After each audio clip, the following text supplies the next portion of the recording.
Hello and welcome to this episode of Women in Retail Talks. I'm Christina Stidham, Associate Content Editor for Women in Retail Leadership Circle, and today I'll be talking with Courtney Schaefer-Levold, Client Success Director at Emarsys. We're here live at the 2019 Women in Retail Leadership Summit in Miami, and I'm so excited to talk to you, Courtney. Yes, thank you. It's great to be here. Can you tell us a little bit about Emarsys? Yeah, Emarsys is about a 20-year-old company, started in Vienna, Austria, and we are an independent marketing platform. We work mostly with retail e-commerce companies globally, and we have a focus on some travel and hospitality as well. But we serve over 2,300 customers across the globe in 15 different offices, and really focused on enabling marketers to identify objectives that relate to their strategies, and then how to tactically execute on those within the platform itself. Awesome. And can I ask you about your position, your role, and what exactly your role does at Emarsys? Sure, absolutely. So I am the Client Success Director for the Americas. Canada, US, and Latin America fall within my portfolio. And we're focused on aligning with our customers to make sure, one, they are achieving their goals with our technology and our platform, but we really believe that a technology without a solid strategy does not take you as far as you need to go. And so my team is aligned with all of our customers in this geo to ensure that those two things are happening. So you spend a lot of time talking with your clients. Can you tell us what are some of the biggest pain points that you are seeing retailers experiencing right now, and how Emarsys can help? Yeah, absolutely. So the space is changing really quickly, and retailers and e-commerce companies are tasked to try to keep up with the consumer demand. And she's getting more demanding and wanting it in real time on every channel and basically in the moment in which it's relevant. And that just is hard to scale from an individual to an individual. Our technology allows for that personalization to scale, and allowing marketers with tools to be able to apply the tactics a little more seamlessly so they can spend a lot more time focused on the strategy and objectives. I've not talked to a marketer that went to school to be able to build an automation workflow in a platform, right? They want to spend their time thinking about how to integrate the next big thing, or what's the newest hurdle for their organization to get to. And so we believe if we can make the tactical piece a lot easier, digestible, faster to market, we can get marketers back into the role in which they were meant and passionate about being, which is focusing on the strategy of the organization. Could you tell us about your favorite client success story that other retailers can relate to? Yeah, we're doing a lot of fun things with a variety of different clients, but one exciting partnership we recently had was with a company called Persado and a joint customer, Happy Socks. Happy Socks was looking for a way to be able to get super personalized in all of their emails, but they have a very small and lean team. And so at the time, Emarsys didn't have a partnership yet with Persado. They've been around for a number of years, but we dug in and we started the collaboration.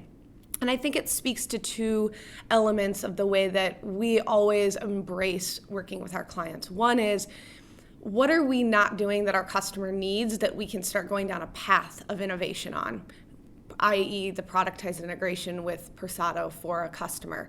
Second, and does it always hold true to what we're trying to do, which is deliver a truly one-to-one personalization at scale. So we were able to take the burden off the marketer, put it onto technology, and get the marketer back thinking about what do they want to do next beyond this first layer of a personalization treatment in email that can then scale to the website, the mobile channels, in-store, etc. Can you tell us about any big initiatives or projects happening at Emarsys for 2019? Yeah, artificial intelligence, although a buzzword, is still a foundational pillar in where we're innovating towards. And in the tactical sense, right? We have a team of data scientists that we have hired and been working on staff for over 5 years, really focused on bringing tools within the platform to allow marketers to be smarter with the data that they have. So that will continue to be a large focus from a product innovation perspective and figuring out ways to implant that into the technology. One example of that today is what we call incentive recommendations, and it's just that. It's looking at your customers as a whole, looking at their buying behaviors historically in order data, and then recommending the best offer to get them to the conversion. Meaning, not everyone needs 20% off to convert, right? Maybe a free shipping offer or no offer at all, just an opportunity to share that product socially for a demographic is enough for them to continue to engage with the brand. And the tool, the technology, allows marketers to put in their offers, 10%, 5%, 20%, no offer. The machine will analyze behavior at real time and then dynamically change the offer within the email based off of buying behavior. Kind of a simple use case, but the margin impact is huge for our customers. And so you'll continue to see a lot more innovation in that area from us in 2019 and beyond. And additionally, we're really excited. We had a lot of customer feedback in 2017 and 18 around loyalty and wanting to have loyalty integrated in the same platform as their marketing automation and multi-channel touch. We're launching our loyalty platform this summer that is integrated into the platform. Emarsys is a built, not bought platform, so all of our technologies are interwoven on the same back-end infrastructure, which allow marketers to onboard our technology faster. And now with this new channel of loyalty and integrating it in, we're really excited about how our clients are going to be able to enhance their customers' experience. What do you think technology will look like in the retail space a year from now or even 5 years from now? It's a really interesting topic because I think we're all moving at a very quick speed. But there are some trends that we have identified at Emarsys and what we're seeing with our customers that are really helping us hone in on even the innovation and the artificial intelligence I talked about earlier. And one of the first drivers of that is real-time messaging is not going away, right? We've seen some pops and trends, it increased, it decreased, but the idea of meeting the consumer where she is in that moment in time is going to continue to be more critical.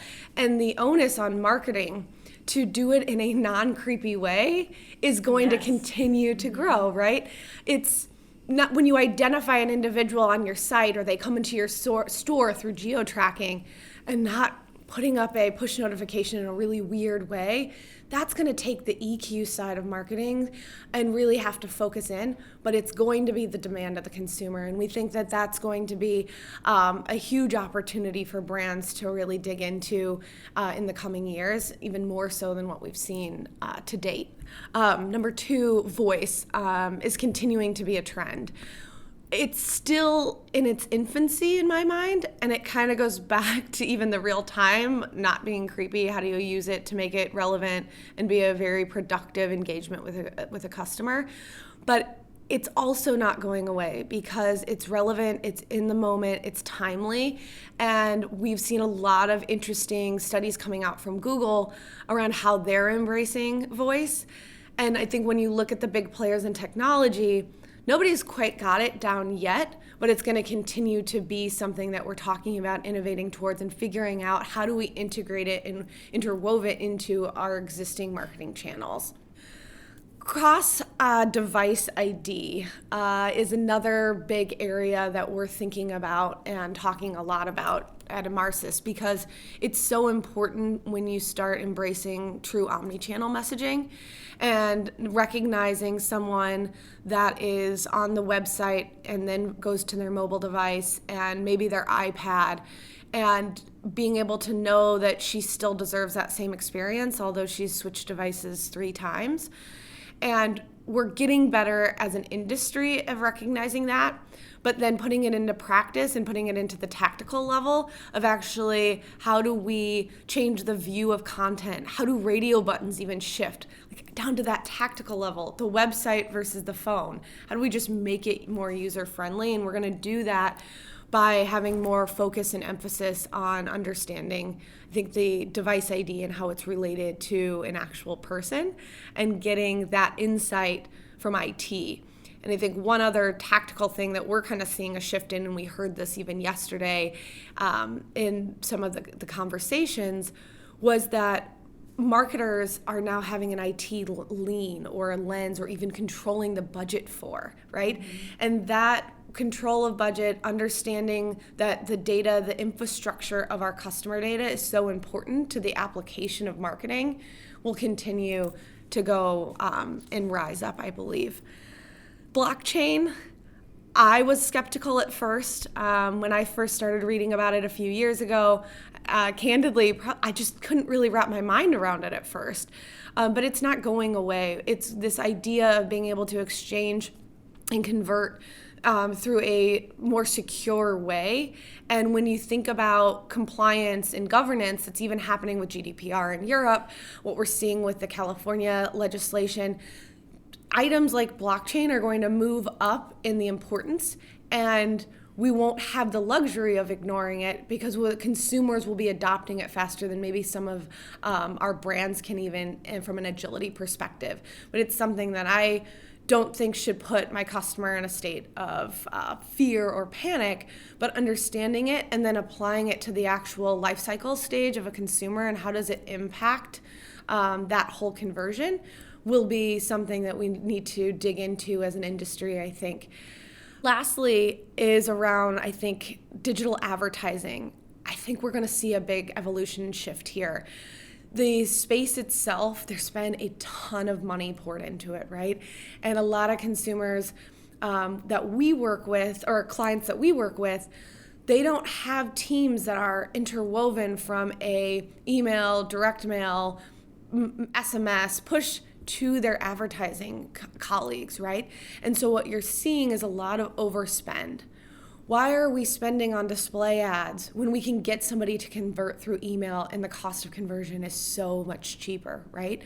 And so I spend a lot of time with our clients particularly, not necessarily talking about how to use the channel more, but how to use it more in a more relevant way, and doing it in a way that we're focused on margin and we're focused on spend.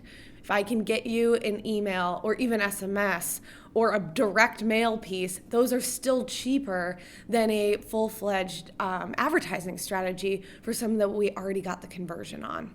And so I think we're going to see a huge evolution in that category, and marketers are going to start learning and focusing on suppressions of folks that we've already gotten in the funnel or gotten to what we needed them to do, which was, engage with our brand, and less focus on just more of a blanket approach.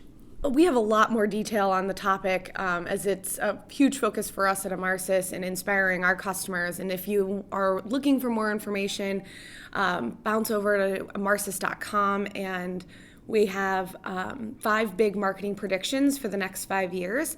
And it's really kind of neat because we collaborated with different industry leaders as well to give their thought and their perspective. Lindsay Murray from Blue Acorn joined and participated a little bit.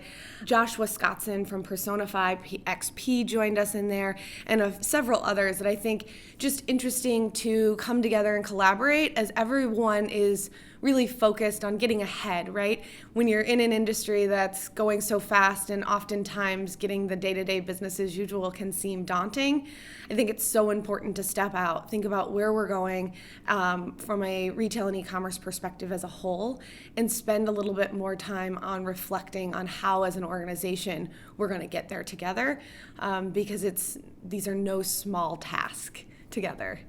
Awesome. Those were great answers, and I'm really glad that you took the time to join me today while we were at the Women in Retail Leadership Summit. So thank you so much, Courtney, for joining me on Women in Retail Talks. Thank you so much for having me. This was a pleasure, and thank you for putting this conference together and everything that you guys are doing to bring us together as women and collaborating on all these topics that are front of mind.